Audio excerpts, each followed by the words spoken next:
Good afternoon, sir. Good afternoon. Good afternoon. Good afternoon. Good afternoon. How are you doing at this time?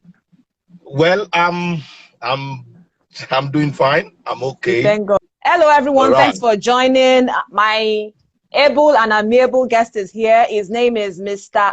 Kunle Afod. He's a movie Definitely. producer. He's a movie director. And he looks like he's becoming a comedian stylishly. But I'll still let him say a few words of introduction and then we get right into the questions. All right. I am, like you rightly said, Kunle Afod. I'm a movie person. I'm a movie maker. Not only movies. I do radio dramas. I do stage plays. I anchor events. I'm a father and also a husband. Let me start with this. I know you're more into you've been doing directing for years, and I can't even exhaust the list of movies that you have produced or directed. But let me start with this first question. You did not start with directing, right? No. Okay. So can you tell us how that journey progressed into becoming a movie director? All right. Like I rightly told you, I studied stage par excellence. I studied stage directing first. Actually, I practiced. I can say I practiced all angles of technical crew. I used to be a set man on stage.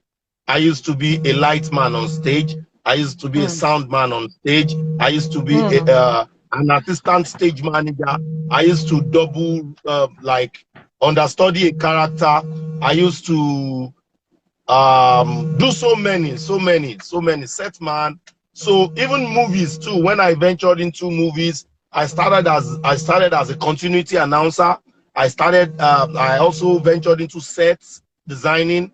I did little of sound for movies, little of sound. I did bit of lighting, and because when you are a continuity man, you are understudying a director indirectly. Most continuity personnel eventually graduate to become a director, most of them. But some people just went for directing alone. But for me, I studied so many things before finding that angle convenient for me enough to work on. Thank you for that answer, because I'm going somewhere with that. That's a good progression that you just gave us. What can you say about people that want to come into the movie industry and just hit without any maybe formal training, and at the same time a little of informal training, and they just feel they can become a producer like that, or become a director like that, or become an actor like that without wanting to like understudy, just like you mentioned, or to like stay low for a bit, you know, before shooting right into that?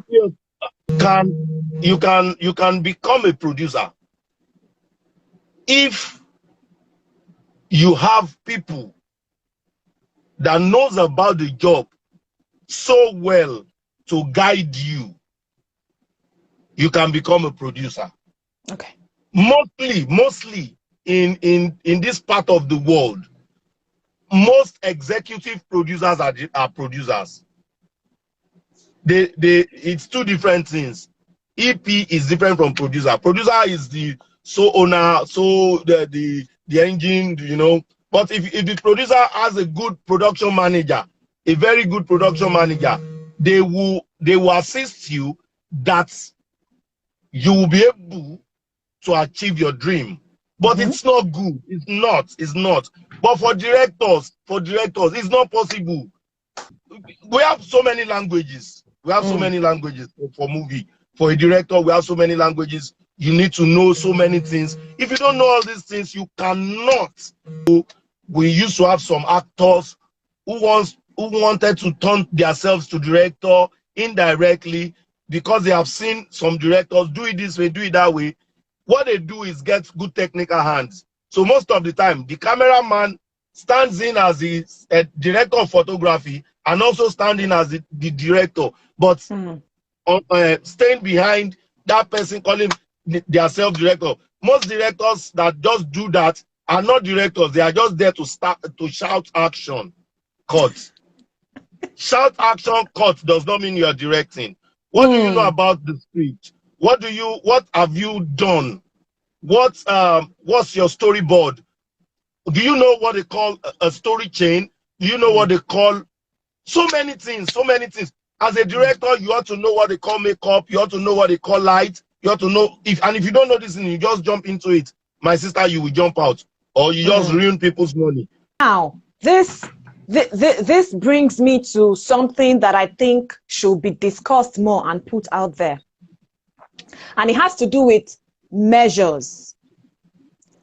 Let me ask, are there any measures that are being put in place as regards to the level or standard of technicality, you know, that technical people in movie making industry should actually have? See, there are measures and there are no measures. You understand? If somebody is coming with his money and gather people around, what will you do to that person? He has his own money. He wants to do his own business. You understand? That's his life.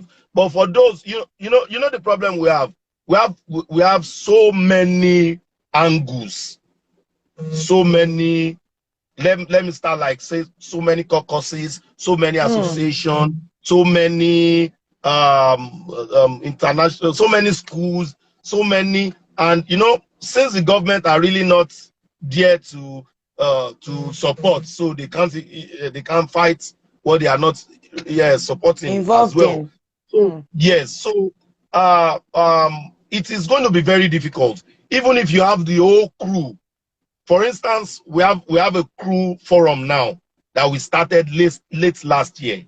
We've been doing something of such nature in the past, but you know, crew are different from actors. And the funniest part of it is that most of this crew trained under actors.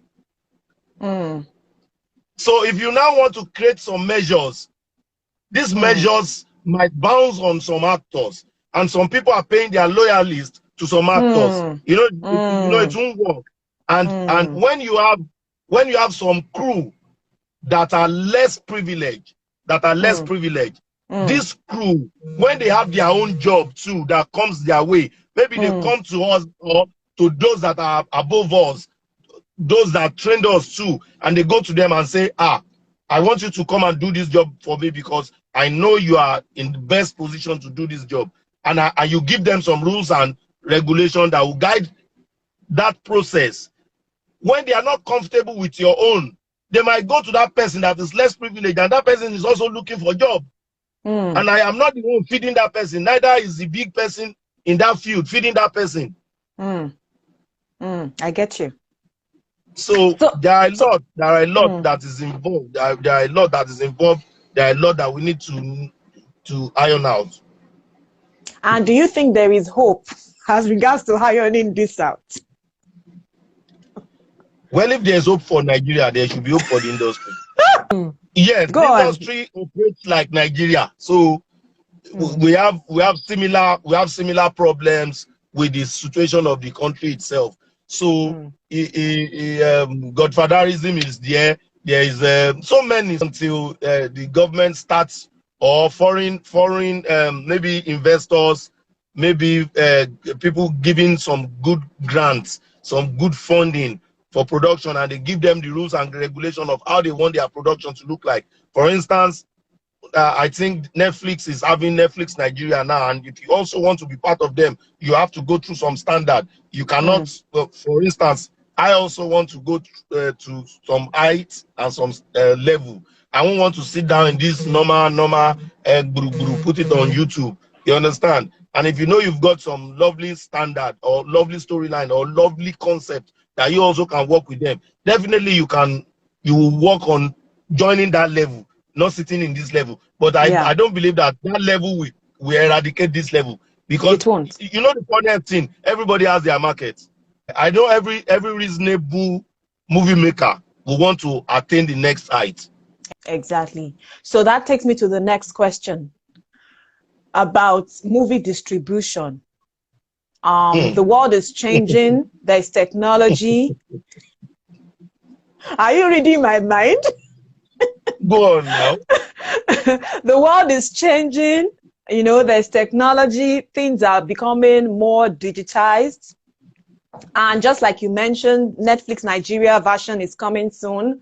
There's Amazon Prime. Not coming Yeah. soon, it's in Nigeria. I mean, it's not out there for us to start using. So that's why I said coming soon. Yeah. Yeah. There's Amazon Prime. There are a lot of e-apps. There is Oleku has the platform. I see Wakatsi just now. I saw some other names as well, you know, that are bringing on movies. And I think it's not a bad thing, you know, at least in a way, as long as the agreement between such platforms and movie producers or those that own copyright to that movie, they are getting, you know, enough or equivalent in terms of financial returns. I don't think it's a bad thing. But let's talk about the content that will be put onto these platforms. Just like you said, yes, I know that YouTube is there for everybody, you know, Tom, Dick, and Harry putting contents there. How do you think this will change the face of movies that are coming out from Nigeria?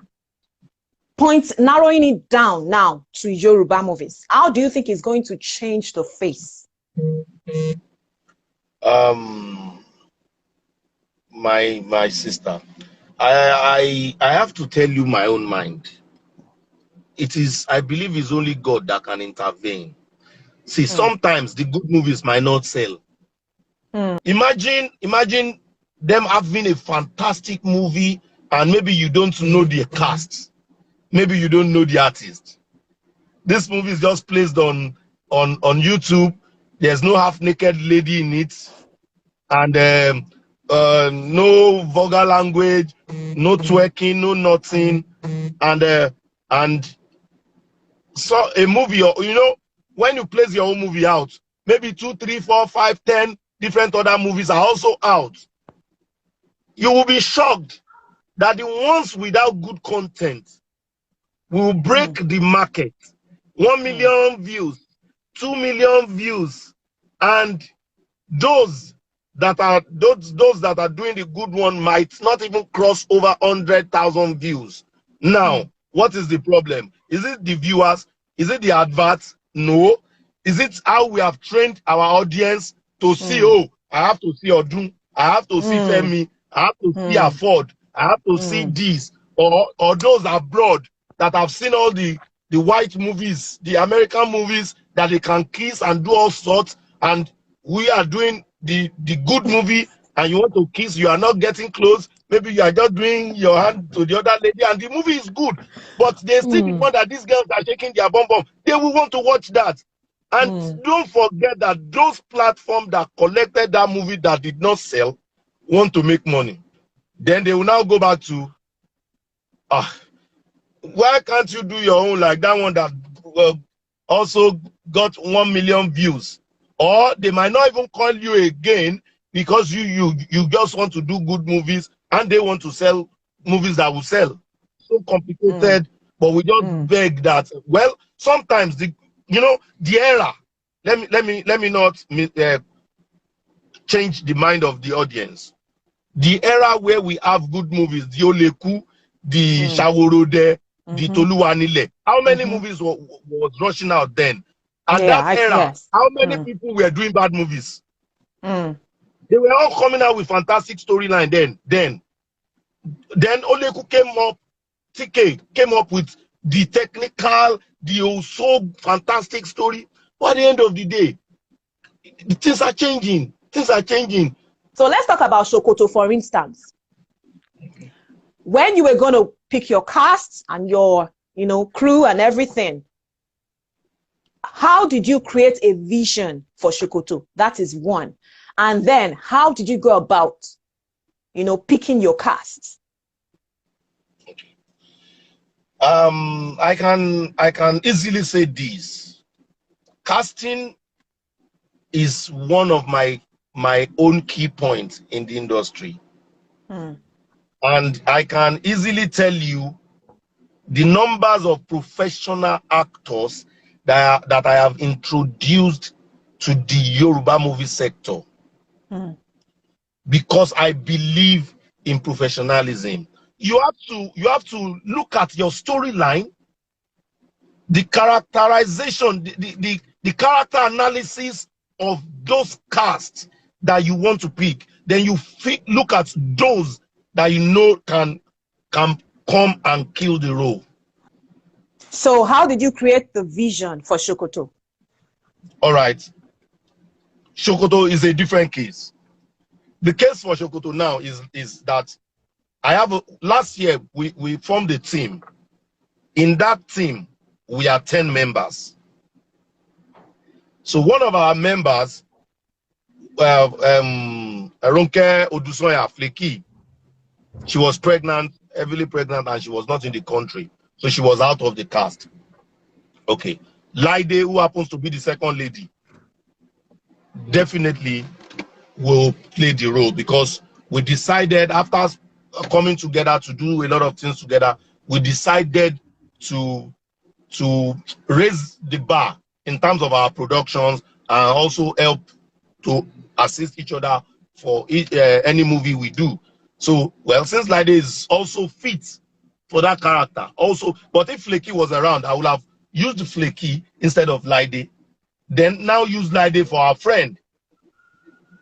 So, but now I have to use Laide, then look for who can play that friend perfectly. That's why I went for Mosun. And I was also shooting in Oshogbo, which is easier for Mosun because she stays in Oshogbo. Now, look at the gate man, who is an elderly man that happens to be the key point of the story at the end, if you watched it till the end. Yeah, I did. And is a comical character, like I said, and an adult that you will still feel he can blend to that role. I don't want a guest star. I want a comic, fatherly presence in that role. So I picked Dele Odule. So looking at every other character, Sawyer is a comedian. The movie is a comedy movie. So Sawyer is a comedian. I also can blend into any kind of role. You understand? So that's how we picked the cast. Thank you so much, Mr. Kunle Afod.